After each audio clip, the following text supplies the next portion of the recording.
ఏదైనా రూపాయిలో ఎంత దాచాలి సార్ ముందు? ఎంత దాచుకోవాలంటే 100 రూపాయలు జీతం సంపాదించుకునేవాడైనా సరే 10 రూపాయల 15 రూపాయలు రాగానే ముందు తీసుకెళ్ళి ఆ డబ్బాలో వేసేయాలి. ఆ మిగిలిన 80 ఖర్చు పెట్టుకోవాలి. 100 పెట్టామనుకోండి, 100 ఖర్చు అయిపోవడం కాబట్టి ఇంకో 200 అప్పు కూడా చేస్తాం. అది చేయకూడదు. నేను ఉన్నా లేకపోయినా తినకపోయినా ఈ 20 రూపాయలు ఈ 20% తీసుకెళ్ళి నేను పక్కన వేయాల్సిందే అనేది స్ట్రిక్ట్గా పెట్టుకుంటే ఈజీగా పైకి రాగలుగుతాం. ఈజీగా అంటే వేస్ట్ అవ్వకుండా ఉన్నంతలో జాగ్రత్త చేసుకుంటాం.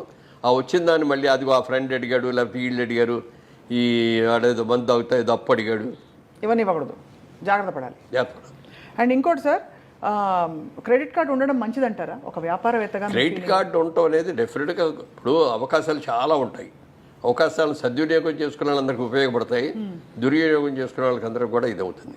మీరు అమెరికా లాంటి దేశంలోకి వెళ్ళి చూస్తే క్రెడిట్ కార్డు అని ప్రతి దగ్గర క్రెడిట్ కార్డు, డబ్బు డీలింగ్ ఉండదు అసలు. అవును. పెట్రోల్ కొడుచుకున్నా క్రెడిట్ కార్డే పెడతారు, షాపింగ్కి వెళ్ళినా కూడా క్రెడిట్ కార్డు ఇస్తారు, అన్ని చోట్ల ఇదే. ఇక పండగలు వచ్చాయి, క్రిస్మస్ లాంటి పండగలు వచ్చాయంటే అసలు ఎన్ని కొట్టేస్తారో చెప్పడానికి లేదు. అవసరం ఉన్నాయి లేని అన్నీ కూడా. ఆ రోజు జేబులో డబ్బులు ఉండక్కర్లా, క్రెడిట్ కార్డు తీసి ఇస్తారు, వాడు దాంట్లో పెడతాడు, ఇచ్చేస్తాడు. అది ఆ క్రెడిట్ కార్డు అప్పులు తెచ్చడానికి మళ్ళీ బోల్డెన్ అప్పులు చేసే సందర్భం అదే కదా. క్రెడిట్ కార్డు ఏంటంటే అవసరానికి జేబులో డబ్బు కాకుండా ఇది కూడా ఒక కరెన్సీ. పేపర్ కరెన్సీ కంటే కూడా ఇది ఒక, కానీ అది హద్దుకు మించి ఖర్చు పెట్టడానికి కాదు. అంతే కదా, అదే అది ఉంది కదా.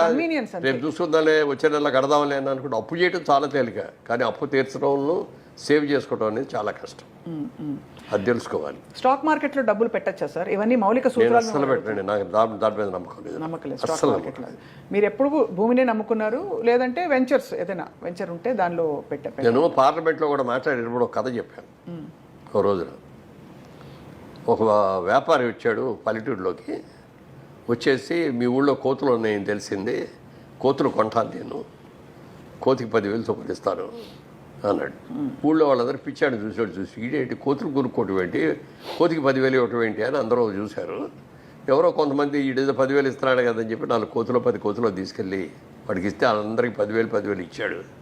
వెళ్ళిపోయాడు. వాడు వెళ్ళిపోయిన తర్వాత నిజంగా కోతికి 10,000 ఇచ్చారా అంటే ఇచ్చారని నేను చూపించాడు. ఈసారి మనం జాగ్రత్త పడాలి అనుకొని నెక్స్ట్ టైం వాడు ఇంకో నెలలో వచ్చాడు. మళ్ళీ ఈసారి 15,000 ఇస్తానన్నాడు కోతికి. అందరూ ఎగబడ్డారు. ఓ 50% మనుషులు ఎగబట్టారు, కోతులు తీసుకొచ్చారు, ఇచ్చారు. మూడోసారి వచ్చాడు, 25,000 ఇస్తా, నాకు కోతులు కావాలి అన్నాడు. అప్పటికి అయిపోయినాయి కోతులని.